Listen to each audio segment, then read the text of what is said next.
in Wave. We're planning a boat trip, and I'm going to start by clicking New Wave here, and then I'll type my title in the first line. Watch your spelling, Lars. There's a lot of people. There is a lot of people. They can't see what I'm typing anyway. Are you ready for the boat trip? Hey, Steph. Did you guys like the spell checker? Thank you. We'll talk more about that later. Since you don't want to watch me type for an hour, we put canned messages in there. We'll try hard to pull them out before we launch. I click Done. It asks me for more users. I'll add Stephanie. And since she's offline, I'm going to go stare at a blank page. So I will open Wave. And you'll see in my search panel, the middle panel, there'll be an unread message from Lars. He's asking me if I want to go shopping before this boat trip, so I'll do something very email-like, which is hit reply and say, I love shopping. I wrote the script. I need new fins. Let's go. The first benefit I want to show you of this being a hosted conversation is it's easier to keep track of structure. If this was email and I wanted to reply to the middle part of Lars's message where he asked which bus to take, I would hit reply, the email client would copy the message, and I'd hand edit in the response. Because this is a hosted conversation and it lives in one place, I can just instruct the server to split the message apart and say, you never wake up early, which is true. Let's take the late bus.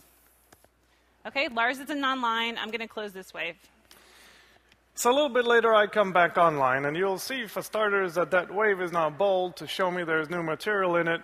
When I open it up, Stephanie's first message gets to highlight, and I can navigate the conversation with my keyboard and, of course, continue her thread here. You know me too well, like that.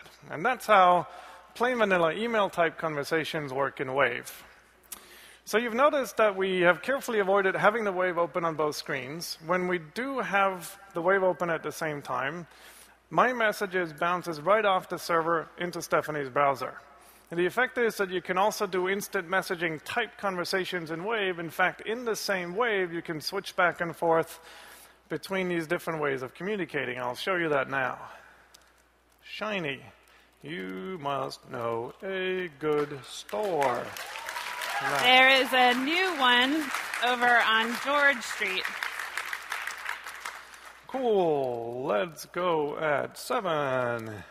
Sounds good. Let's invite Jens too. Okay. So you notice that we didn't wait for me to hit done before showing Stephanie the message, but rather, and this was difficult to do, we transmit live almost character by character what I'm typing.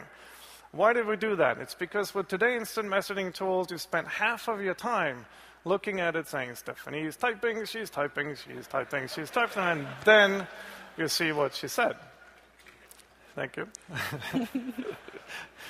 But because, in general, you can start formulating your own reply before Stephanie is done typing hers, by doing this live transmission, you end up spending 100% of your time either reading or writing, which dramatically speeds up the conversation. Now, needless to say, there are times you don't want everyone to see every keystroke, in particular if you spell like I do. And so we have this checkbox here. All you have to do is check it, and now no one can see what you're typing until you hit that done button. This is one of the features we haven't implemented quite yet. Okay, and so that's how email conversations, or rather email type conversations and instant messaging type conversations no longer require 2 separate tools. Next thing we want to show you is how easy it is to add a new person to an ongoing conversation. Can I just introduce my brother Jens, by the way? Give him a hand, please.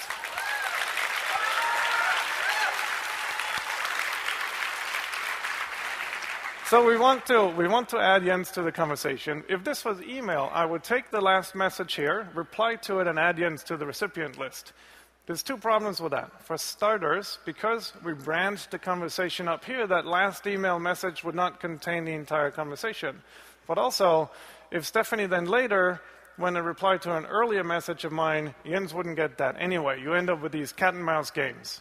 In the Wave model, all you have to do is make Jens a participant in the Wave like that. And now I'll switch over to Firefox here where Jens is already signed in. So now that I'm on the wave, I'm going to open it. And of course, everything is going to be marked as unread for me. But because I was added late, I didn't get to see Lars's message in one piece. And by the time I'm added, they could be arbitrarily far apart. So we added a feature called playback. So I get to see Lars's original message.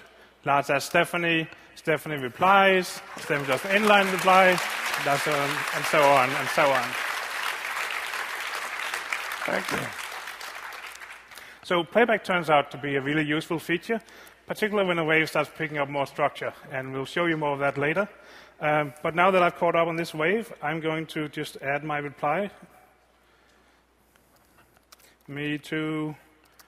Oh, I think I crashed. Did I mention that it's a developer preview? Yeah. So